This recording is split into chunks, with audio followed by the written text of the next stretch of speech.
క్రైస్తవ జీవితం గురించి మాట్లాడడానికి పూనుకుంటే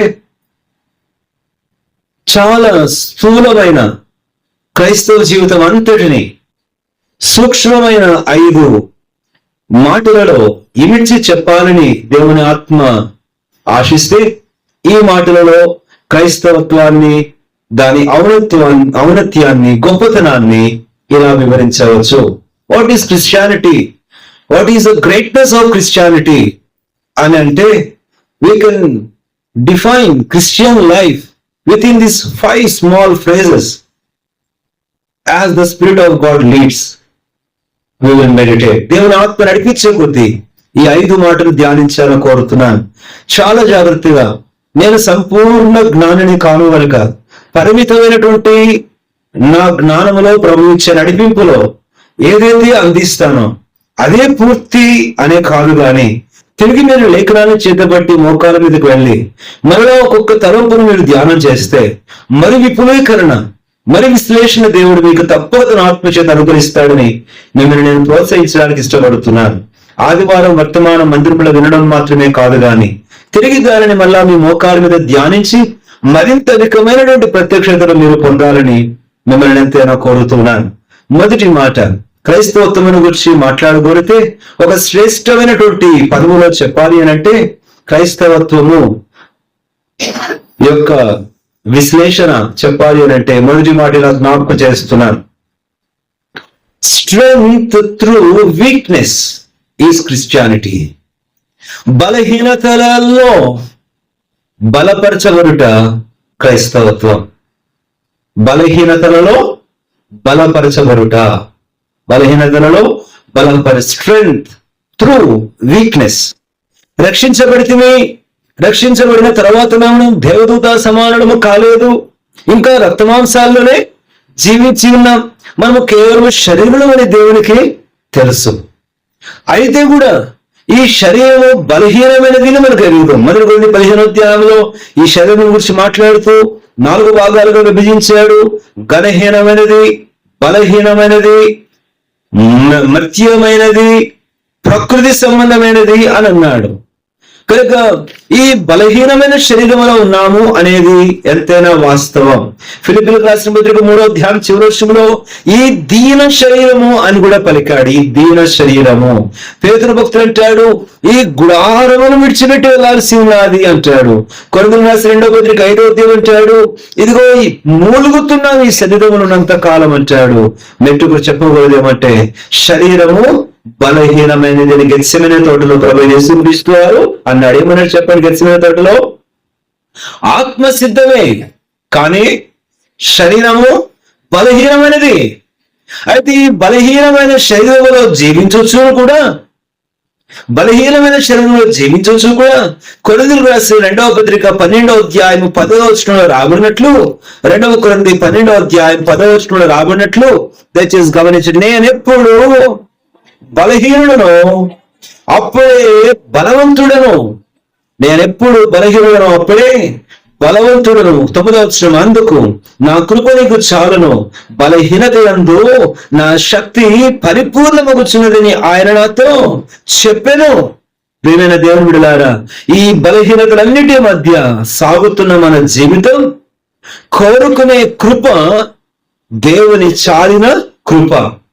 ఈ బలహీనతల మధ్య ఆ కృప చాలినంతగా మన మీద చూపించి ఈ బలహీనతలు అధిగమించేందుకు కొరకై తన కృప చేత తన శక్తి మన యందు ప్రదర్శించుచున్న దేవుడు బలహీనుడుగానే విడిచిపెట్టలేదు కానీ బలహీనుడమైన మనలను మన బలహీనతల మధ్య పరిపూర్ణమగుచున్న తన శక్తిని బట్టి బలవంతులుగా చేయాలని దేవుడు ఆకాంక్షిస్తున్నాడే. ఇదే క్రైస్తవ జీవితపు సార్థకత. హెబ్రీయులకు రాసిన పత్రిక 11వ అధ్యాయంలో వాక్యం రాబడింది, వారు బలహీనులుగా ఉండి బలపరచబడిరి. బలహీనులుగా ఉన్నాం. ఎవరు నేర్పరుచుకున్నాడు దేవుడు అని అంటే 1 కొరింథీ 1వ అధ్యాయంలో వెర్రి వారిని ఏర్పరచుకున్నాడు, బలహీనులను ఏర్పరచుకున్నాడు, బలహీనులను ఏర్పరచుకున్నాడు కానీ బలహీనులను ఏర్పరచుకుని బలహీనులుగానే మిగిల్చివేయలేదు కానీ హెబ్రీ 11:34 వచ్చిన ప్రకారంగా అగ్ని బలమును జల్లార్చిని ఖడ్గదారను తప్పించుకుని బలహీనులుగా ఉండి బలపరచబడిరి. నా ప్రియ సహోదరుడు సహోదరి, ఇంకా నీవు బలహీనతలలో నిలిచడం కాదు దేవుని చిత్తము గాని, ఈ బలహీనతల మధ్య దేవుని కృప నీకు చాలనితిగా చూపించుచు ఉండగా, ఈ బలహీనతలలో దేవుని శక్తి పరిపూర్ణమవుతుండగా దేవుని శక్తిని పొందుకుంటూ బలపరచబడాలని దేవుని చిత్తం. ఏర్పరచుకుంది బలహీనులే, బలవంతుడిని సిగ్గుపరచడానికి. ఎప్పుడు సిగ్గుపడతారు బలవంతులు? తమ కంటే బలవంతులుగా మనం అయినప్పుడు ఆ బలవంతులు ఏమవుతారు? సిగ్గుపడతారు. బలహీనను ఏర్పరచుకున్నాడు. ఈ బలహీనుడుగానే ఉండిపోతే ఆ బలవంతులు ఎప్పటికీ సిగ్గుపడలేరు. ఆ బలవంతులను సిగ్గుపరిచేటంతటి బలవంతులుగా దేవుడు మనల్ని చేయాలని, మన బలహీనతలను తన శక్తి పరిపూర్ణం చేయాలని కోరుతున్నాడు. ఆ శక్తిని ఆశ్రయించుదువా? ఆ దైవ శక్తిని పొందుకోవడానికి ఆశపడదామా? ఆ దైవ శక్తి కొరకై ప్రార్థన చేద్దామా? ఆ దైవ శక్తి మీద ఆధారపడదామా? స్వశక్తిని విడిచిపెట్టి, not by my might or by my strength but only by thy spirit, strength of thy spirit. నా శక్తిని బట్టి, నా బలమును బట్టి కాదయ్యా, నీ శక్తిని బట్టి మాత్రమే నా బలహీనతలలో నేను బలవంతునిగా చేయబడగలను. కాబట్టి నేను ఎప్పుడు బలహీనుడను, అప్పుడు బలవంతుడును. ఎందుకయ్యాడు? ఆయన శక్తిని కోరుకున్నాడు గనక, ఆయన శక్తి మీద ఆధారపడ్డాడు గనక, ఆయన శక్తిని ఆశ్రయించాడు గనక, ఆయన శక్తి చేత మాత్రమే బలహీనతలలో బలపరచబడ్డాడు. కనుక క్రైస్తవ జీవితం ఏమిటి అని అంటే, బలహీనతల ద్వారా బలపరచబడుట. పలకండి గట్టిగా అందరూ, బలహీనతలలో నుండి బలపరచబడుట. కాలం గడిచిపోతుంది, ఇంకా అదే బలహీనతలలో తిరిగి అక్కడే ఉండిపోతే ఏ మాత్రము మన జీవితానికి అది ఆశీర్వాదకరమైనది కాదు. అధిగమించితిమా, దాటి వెళ్ళామా, ఈ బలహీనతలను విస్మరించామా, నూతన బలమును, పాపమును జయించగలిగే బలమును, పాపమును ఎదిరించగలిగే బలమును, అపవాదితో పోరాడగలిగే బలమును, ప్రభు కొరకై యుద్ధమును చేయగలిగే శక్తిని సంతరించుకుంటుమా, లేక ఇంకా బలహీనులుగానే ఉండిపోతుమా? క్రైస్తవ జీవితం అంటే బలహీనతల ద్వారా బలపరచబడుట. Strength through weakness. రెండవ మాటకు వస్తాను. క్రైస్తవ జీవితం యొక్క రెండవ అద్భుత ఆర్భాటం, మాధుర్యం ఏమిటి అని అంటే, ఇచ్చుట ద్వారా పుచ్చుకొనుట. చెప్పండి, క్రైస్తవ జీవితం యొక్క డెఫినేషన్ అని చెప్పచ్చు, స్టేట్మెంట్ అని చెప్పచ్చు. ఏమి చెప్పండి? ఇచ్చుట ద్వారా పుచ్చుకొనుట. Receiving through giving. Receiving through giving. కొరింథీయులకు రాసిన పత్రికలో అపోస్తలుడైన పౌలు 2 కొరింథీ 9వ అధ్యాయంలో అంటాడు, 2 కొరింథీ 9వ అధ్యాయం, 2 కొరింథీ 9వ అధ్యాయము ఇక్కడ కొన్ని మాటలు చదువుతాం, దయచేసి చూడండి.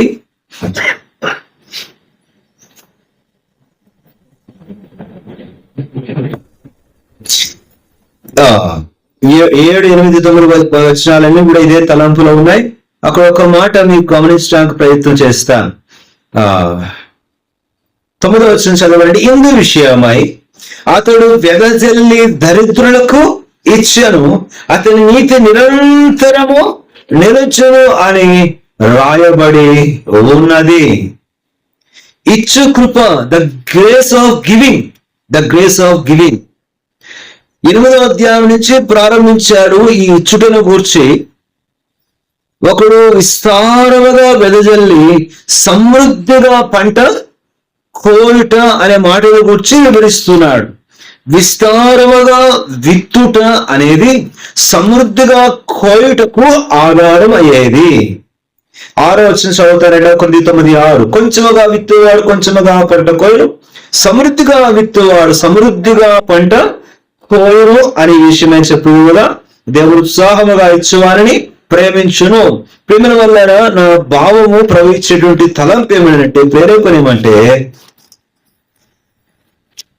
క్రైస్తవ జీవితం అనేది ఇచ్చుట ద్వారా మరింత పుచ్చుకొనుట అనేది సాధ్యం.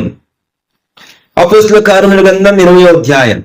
దైవజనుడు పౌలు వారి జీవితాలను గమనిస్తే వారు ప్రభు కొరకు, ప్రభు కార్యాల కొరకు తమను తాము పానార్పణలుగా పోసుకున్నారు.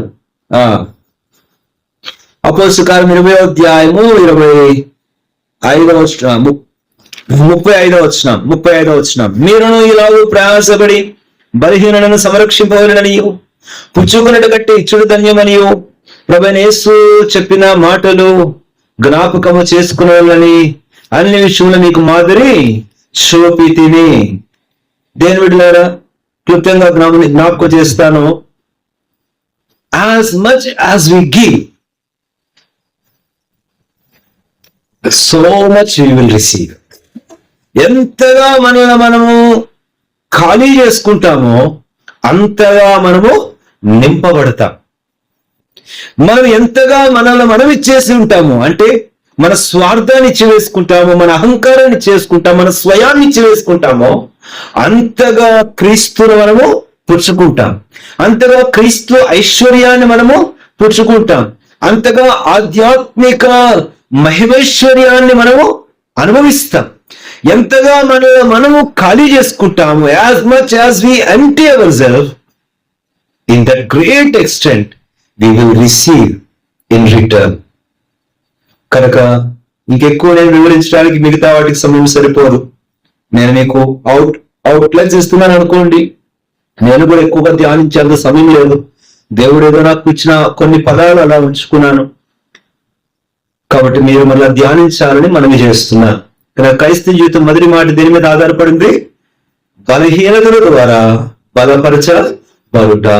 రెండవది ఇచ్చుట ద్వారా సమృద్ధిగా పుచ్చుకొనుట. Strength through weakness, receiving through giving. మూడవ మాటికి వస్తాను, దయచేసి చూడండి. అద్భుతమైనటువంటి క్రైస్తవ సంగతి ఏంటంటే రోమీయులకు రాసిన పత్రిక 6వ అధ్యాయం చూడండి దయచేసి. దాసత్వములో స్వాతంత్ర్యం. ఇది ఎంత విచిత్రంగా ఉందో నేను ఆలోచన చేస్తే, ప్రభు ఈ మాట నా హృదయంలో తెచ్చినప్పుడు చాలాసేపు ఆనందంతో ప్రభువుని స్తుతించాను. మొదట దాసత్వములో స్వాతంత్రం పలుకుతారు. ఒక్కసారి కొంచెం మంది ఉన్నాం కదా, గట్టిగా అనుకోకండి, మైండ్ లో ఉండిపోద్ది. ఒకసారి నోట్లోంచి పలికితే కదా, ఒకసారి రాసామనుకోండి ఇంకా లోపల ఉండిపోతారు. Freedom through submission. Freedom through submission, దాసత్వములో స్వాతంత్రం. ఇప్పుడు చూడండి, రోమీయులకు రాసిన పత్రిక 6వ అధ్యాయం 18వ వచనం. మనము ఈ రెండు మాటలు గుర్తుపెట్టుకోవాలి. క్రీస్తువును పాపము నుండి స్వతంత్రులుగా చేసేదే గాని క్రీస్తు నుండి స్వతంత్రులమైతే కాదు. గమనించండి, పాపము నుంచి విడిపించబడ్డాం. క్రీస్తు నుంచి విడిపించబడ్డామా? పాపము నుంచి విడిపించబడ్డాము, క్రీస్తుకు దాసులము అయిపోయాం. ఈ రెండు మాటలు ఒకసారి ఆలోచన చేయండి. క్రీస్తుకు, ప్రభువుకు, నీతికి దాసులమయ్యాం. అదే సందర్భంలో గలతీ 5వ అధ్యాయం 1వ వచనంకి వచ్చేసరికి పెట్టాడు, ఈ స్వాతంత్ర్యం గురించి క్రీస్తు మిమ్మల్ని స్వతంత్రంగా చేశాడు. ఒక పక్క ఏమో దాసులు అంటున్నాడు, మరొక పక్క నీకేమిచ్చాడు అంటున్నాడు, స్వతంత్రులుగా చేశాడు, స్వాతంత్ర్యం ఇచ్చాడు అంటున్నాడు. ఇంతకీ దాసత్వమా స్వాతంత్ర్యమా? ఏమండి, ఎంత అద్భుతమైన క్రైస్తవ మర్మం అంటే, ఎంతగా క్రీస్తుకు మనము దాసులమైపోతామో అంతగా క్రీస్తులో స్వాతంత్ర్యం మనము అనుభవిస్తాం. As much as we submit ourselves to Christ and His word, that much of freedom we will enjoy in Christ. ఎంత అద్భుతం ఈ సంగతి! ఎంతగా మనము ఆయనకు లోబడిపోతామో, దాసులమైపోతామో, ఖైదీలమైపోతామో, ఆత్మ ప్రాణ దేహాలను ఎంతగా ఆయనకు బానిసత్వంలో, ప్రభువా ఇష్టపూర్వక దాసత్వంలోకి వస్తున్నా నేను. ఇది బలవంతపు దాసత్వము కాదు, ఇష్టపూర్వక సేవకత్వం, దాసత్వం. మరింతగా నేను లోబడిపోయే కొద్దీ ఆయనకు, ఆయన వాక్యానికి మరింతగా ఈ లోకపు సంగతులన్నిటి నుంచి నేను స్వాతంత్ర్యాన్ని అనుభవిస్తాను. భారతదేశానికి స్వాతంత్రం వచ్చింది అంటే నాకు స్వాతంత్రం వచ్చిందా లేదా? Am I independent or not? స్వతంత్రుడినే, నేను స్వతంత్రుడినండి అని చెప్పి ఆజ్ఞలకు చట్టానికి నేను ఎందుకు లోబడాలి అంటామా? సులువుగా అర్థం చేసుకోండి. నేను ఈ దేశంలో స్వతంత్రుడినే. ఎప్పుడో స్వాతంత్రాన్ని అనుభవిస్తానంటే చట్టానికి నేను లోబడినంత కాలం ఆ స్వాతంత్రాన్ని అనుభవిస్తా. చట్టానికి నేను లోబడకపోతే ఈ స్వాతంత్రాన్ని కోల్పోయి కటకటాల్లో ఖైదీనైపోతా. అర్థమైంది కదా? ఫిక్స్లుగా గ్రహించగలరు అనుకుంటారు. కానీ క్రీస్తుకు, ఆయన ఆజ్ఞలకు, ఆయన వాక్యానికి ఎంతగా నేను దాసుడినైపోతానో, దాసోహం అయిపోతానో అంతగా క్రీస్తు నాకున్న ఆధ్యాత్మిక స్వాతంత్రాన్ని నేను సమృద్ధిగా అనుభవిస్తాను, విహరిస్తాను, ఆ స్వాతంత్రాన్ని ఆస్వాదిస్తాను. I will liberated from all the clutches of his word as much as I obey and submit to the God's word. ఇది 3వ సెంటెన్స్. ఏంటంటే చెప్పండి, ఫ్రీడమ్ త్రూ సబ్మిషన్. దాసత్వము ద్వారా స్వాతంత్ర్యం. క్రీస్తుకు మరింతగా దాసులమైపోదాం. పౌలపోస్తలుడు ఈ పత్రికలు అందరూ రాస్తున్నప్పుడు యేసు క్రీస్తు దాసుడైనాను, యేసు క్రీస్తు దాసుడైనాను అంటే ఎంత బాగుంటుంది అన్నమాట. నీవు నేను కూడా కాదా? ఖచ్చితంగా క్రీస్తు దాసులమే. ఆయన వాక్యానికి మనము లోబడవలసిన వారం, ఆధీనమైపోవలసిన వారం, అప్పగించేసుకోవాల్సిన వారం. Let us submit more and more so that we may enjoy freedom in Christ more and more. ప్రభు ఆత్మ మీకు ఈ సంగతిని గ్రహింపచేయనుగా. 4వ మాటకు వస్తాను. ఈ క్రైస్తవత్వం యొక్క అద్భుతమైన వైశాల్యత, విస్తీర్ణత, ఔన్నత్యం, ఆర్భాటం, ఈ క్రైస్తవత్వం యొక్క మాధుర్యం ఎంత బాగా ఇమడి ఉన్నది అని అంటే, మత్తయి, మార్కులో, లూకాలో కూడా ఈ మాటలు చెప్పబడి నేను కొన్ని వచ్చినా గుర్తు చేస్తాను. ఫిలిప్పీలో కూడా 4వ సెంటెన్స్ బాగా గుర్తుపెట్టుకోవడానికి చెప్పబోతున్నాను. Gaining through losing.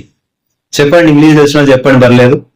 Gaining through losing. నష్టపోవడం ద్వారా సంపాదించుకున్నట. లింక్ ఉందా అండి రెండింటికి? ఏమైనా ఓ పక్క నష్టపోమంటున్నావు, మరో పక్క సంపాదించుకోమంటున్నావు. How can these two things club? ఈ రెండు ఎట్లా ముడిపడతాయి? ఇదే క్రైస్తవత్వం యొక్క అద్భుతం. నష్టపరుచుకుంట ద్వారా సంపాదించుకుంటా. The more I lose the more I gain. ఒక ఉదాహరణ చెప్తే మీకు సులువుగా అర్థమైపోతుంది. అన్నాడు పౌలు ఫిలిప్పీ 3వ అధ్యాయంలో, నాకు లాభకరమైనవి చాలా ఉన్నాయి, చెప్పుకోవడానికి చాలా ఉన్నాయి, పొగుడుకోవడానికి చాలా ఉన్నాయి, అబ్బా నేను హెచ్చిపోవడానికి చాలా ఉన్నాయి. ఏమున్నాయంటే నా గోత్రం ఉంది, నా కులం ఉంది, నా పాండిత్యం ఉంది, నా చదువు ఉంది, నా నిష్టం ఉంది, నాకు ఉన్నటువంటి పరిశుద్ధత ఉంది. అబ్బా దాన్ని బట్టి చూస్తే అనింద్యుడు, దీన్ని బట్టి చూస్తే గోత్రం, ఇవన్నీ ఉన్నాయి. కానీ ఇవన్నీ క్రీస్తును సంపాదించుకున్న నిమిత్తము వీటన్నిటి లాభకరమైన వాటన్నిటిని పెంటతో సమానముగా నష్టపోవచ్చున్నాను. నేను ఎంత లాభకరమైనవన్నీ నష్టపోతానో, అతిశయకారణమైనవన్నీ పెంటతో సమానం ఎంతగా నేను త్యజించి విస్మరించి చీకొడతానో అంతగా నేను క్రీస్తును సంపాదించుకుంటాను. That I may gain Christ. ఆ మాట ఫిలిప్పీ 3వ అధ్యాయం ఎంత బాగుంటాయంటే, నేను క్రీస్తును సంపాదించుకున్న నిమిత్తము. ఎన్నో వచనం? ఫిలిప్పీలకు రాసిన పత్రిక 3వ అధ్యాయము 7వ వచనము నుంచి, అయినను ఏవేవి నాకు లాభకరములై ఉండనో వాటిని క్రీస్తు నిమిత్తం నష్టముగా ఎంచుకొంటిని. చదవండి. క్రీస్తును సంపాదించుకొని, మాట ఎంత సంతోషం. క్రీస్తును సంపాదించుకొని ఆయన యందు అగుపడి నిమిత్తం 11 చివరి మాటలు, సమస్తమును నష్టపరుచుకొని. అది సంపాదించుకోవాలంటే ఇది నష్టపరుచుకోవాలి. అందుకని 4వ మాట గమనిస్తున్నా, గెయినింగ్ త్రూ లూజింగ్. నష్టపరుచుకుంట ద్వారా సంపాదించుకునుట. ఈ లోకంలో నాకు అతిశయ కారణమైనవి, హెచ్చింపు కారణమైనవి, గర్వ కారణమైనవి, లాభకరమైనవి ఇవన్నీ కూడా నేను నష్టపరుచుకుంటాను. ఎందుకనంటే మరింతగా క్రీస్తుని నేను సంపాదించుకోవడానికి, అనుభవించడానికి, క్రీస్తులో నేను ఆనందించడానికి, క్రీస్తునే నేను ఆస్వాదించడానికి. ఆహా, అవును ప్రియమైన దేవుని బిడ్డలారా, లూకాసు సువార్తలో 9వ అధ్యాయంలో ఒక మాట రాబడింది. లైక్ సరే, ఈ మాట ఇక్కడ వరకు ఉంచుతున్నాను, మీరు ఇంకా తర్వాత కొన్ని తలంపులు ధ్యానం చేయండి. నేను వాళ్ళ వివరణలోకి వెళ్ళిన సమయం లేదు కనుక మొదటి దాన్ని ఇచ్చడానికి త్వరగా మళ్ళా ఒకసారి రిపీట్ చేద్దాం రండి. మొదటిది అంటే ద గ్రేట్నెస్ ఆఫ్ క్రిస్టియానిటీ ఎక్కడుంది చెప్పండి? Strength through weakness. బలహీనతల ద్వారా బలపరచబడుట, దేవుని శక్తిని పొందుట ద్వారా. రెండవది ఏమిటి? ఇచ్చుట ద్వారా, ఇచ్చి వేసుకునుట ద్వారా, ఖాళీ చేసుకునుట ద్వారా పొందుకొనుట. Receiving through giving. Receiving through giving. ఎంతగా ప్రభు కొరకు, ప్రభు కార్యాల కొరకు నన్ను నేలను నాకున్నవి పౌలు పోస్తున్నాడు 12వ అధ్యాయం కొరింథీయులకు రాసిన 2వ పత్రికలో. నీ ఆత్మల కొరకై నాకున్నవి నన్ను నేను కూడా వ్యయపరచుకుంటుని, నేను మీ కొరకే పనార్పణగా. కాబట్టి ఎంతగా మనము క్రీస్తు కొరకు ఇచ్చుకుంటామో అంతగా ఆయన నుండి తిరిగి పొందుకుంటాం. మూడవది మాట జ్ఞాపకం చేసుకున్నా, దాసత్వములో స్వాతంత్రం. ఏ దాసత్వములో? పాపపు దాసత్వములో కాదు, క్రీస్తుకు దాసత్వములో. క్రీస్తుకు మనం పూర్తిగా అప్పగించుకోవడంలో, మరింతగా క్రీస్తుకు విధేయులైపోవడంలో, ఎంతగా మనం ఆయనకు, ఆయన అధికారములకు, ఆయన మాటకు లోబడిపోతామో అంతగా ఆయనలో మనము స్వాతంత్ర్యాన్ని అనుభవిస్తాం. 4వ మాట ఏమిటి? Gaining through losing. నష్టపరుచుకుంట ద్వారా సంపాదించుకుంట. ఎంతగా ఈ లోకములో లాభకరమైనవన్నీ నేను తృణప్రాయంగా ఇచ్చుకుంటానో, నష్టపరుచుకుంటానో, వాటన్నిటి ద్వారా క్రీస్తును మరింతగా నేను సంపాదించుకుంటాను. అతిశయ కారణమైనవి, హెచ్చింపుకు కారణమైనవి వాటన్నిటిని కూడా నేను నష్టపరుచుకుంటాను. ఏమి కానని వాటిని విసర్జిస్తాను. తద్వారా క్రీస్తును మరి ఎక్కువగా నేను అనుభవిస్తాను. I want to enjoy Christ, not enjoy in Christ. I want to enjoy Christ. 2 మాటలు అర్థమైంది అనుకుంటాను. క్రీస్తులో ఆనందించడం కాదు, క్రీస్తునే అనుభవించడం. క్రీస్తునే అనుభవించడం. చివరి మాటకు వస్తాం, దయచేసి. మనకు అద్భుతమైనటువంటి ఫ్రేజ్, క్రిస్టియానిటీని డిఫైన్ చేసేటువంటి మాటలలో స్థూలంగా ఆలోచన చేస్తే సూక్ష్మంగా పెట్టడానికి కొన్ని మాటలు ప్రభు ఇచ్చాడు. ఈ మాటతో ముగిస్తాను.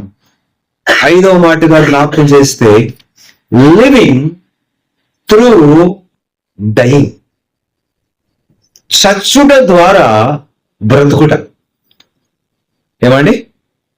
చచ్చుట ద్వారా, ఇంకా కొంచెం ఆ పదాన్ని ఇంకా మంచి మాటలు అంటాను, చనిపోవుట ద్వారా జీవించుట.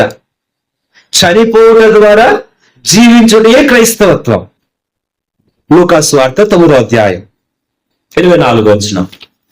లూకాసు వార్త 9వ అధ్యాయం 24వ వచనం. తన ప్రాణమును రక్షించుకున్న గోరువాడు దానిని పోగొట్టుకునను, నా నిమిత్తమే తన ప్రాణమును పోగొట్టుకున్న వాడు దానిని రక్షించుకొనును. యోహాను రాసిన సువార్త 12వ అధ్యాయం 24వ వచనం. గోధుమ గింజను గురించి మాట్లాడుతూ మంచి మాట అన్నాడు యేసయ్య. యోహాను సువార్త 12వ అధ్యాయం 24వ వచనం. గోధుమ గింజ భూమిలో పడి చావకుండినేడలా అది ఒంటిగానే ఉండును, అది చచ్చినడలా విస్తారముగా జీవించును. క్రీస్తులో జీవం పొందేటువంటి మార్గం ఏంటంటే క్రీస్తులో చనిపోవడమే. I live because I die. నేను చనిపోతే నేను బ్రతుకుతా. ఇక ఈ సంగతి మీకు అర్థమే అనుకుంటా.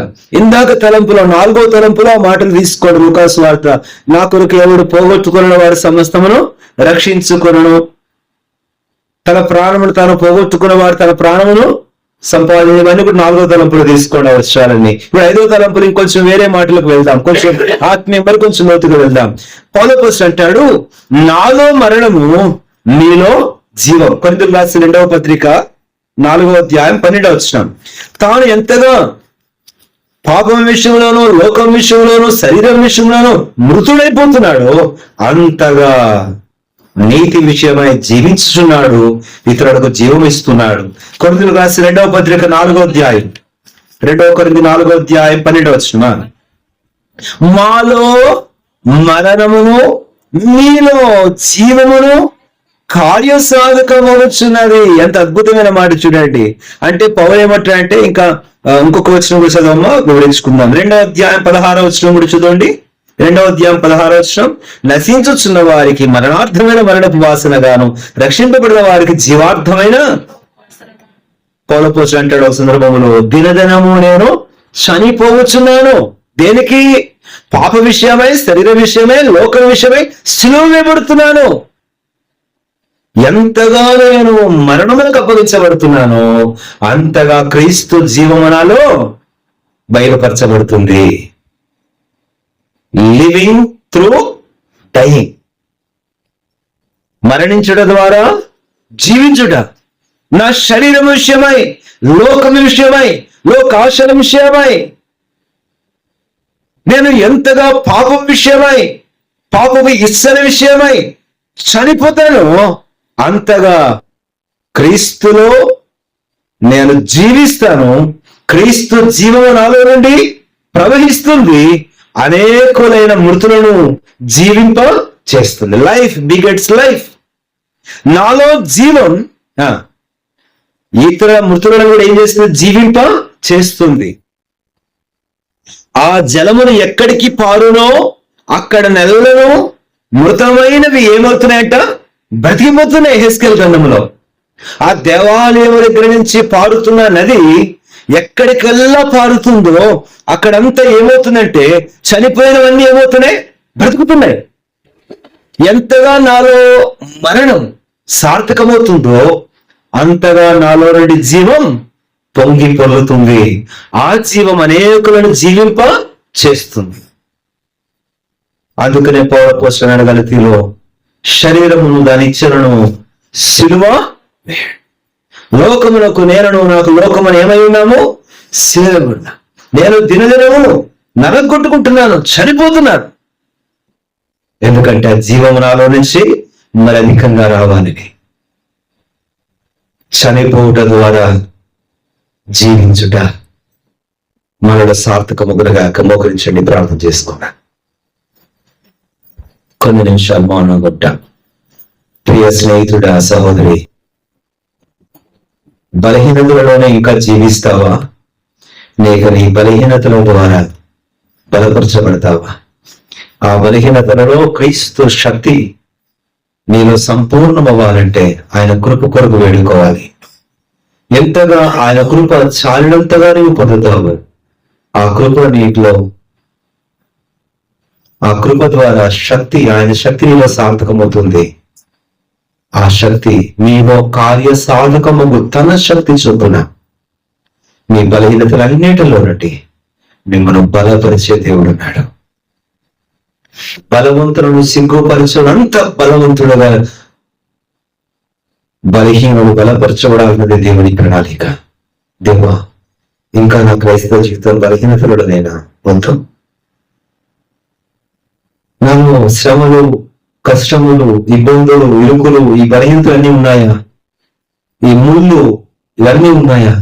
వీటన్నిటిలోని శక్తి పరిపూర్ణమై నేను మరింతగా బలపరచబడాలి. పాపపు బలహీనతల గురించి అట్లా పెడితే శరీరపు శ్రమలు, వేదనలు, నిందలు ఇవన్నీ కూడా నీ జీవితంలో ఉన్నాయి కదా. వీటన్నిటిలో ద్వారా దేవుడు నిన్ను బలపరచాలని కోరుతున్నాడు. అందుకే పోరాడు, నా బలహీనతలలో నేను సంతోషించి అతిశయిస్తున్నా. అది పాప బలహీనతల గురించి మాట్లాడింది కాదు. క్షమించాలి. మన జీవిత శ్రమలను గురించి మాట్లాడుతున్నాడు, ముళ్ళను గురించి మాట్లాడుతున్నాడు, వేదనను గురించి, నిందలను గురించి, అవమానాలను గురించి మాట్లాడుతున్నాడు. వాటన్నింటిలో బలపరిచే దేవుడు నీకు ఉన్నాడు. ఇచ్చుట ద్వారా, విస్తారముగా వెదజల్లుట ద్వారా సమృద్ధిగా పట్టకొస్తాం. పిసినితనముగా లోభత్వంతో ఉంటే కొంచెమే పట్టకొస్తాం. ఇచ్చుట ద్వారా పుంజుకొనుట, రిసీవింగ్ త్రూ గివింగ్.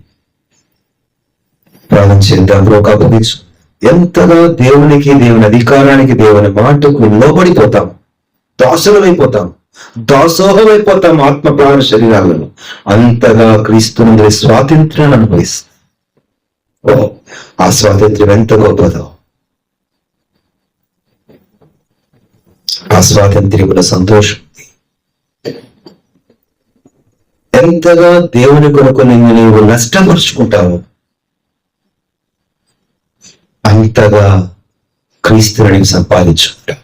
దైవికమైనవి నీవు ఆర్జించుకుంటావు, దైవికమైన ఆశీర్వాదాలను సంపాదించుకుంటావు. క్రీస్తునే నీవు సంపాదించుకుని ఆస్వాదిస్తావు, ఆరగిస్తావు, ఆనందిస్తావు.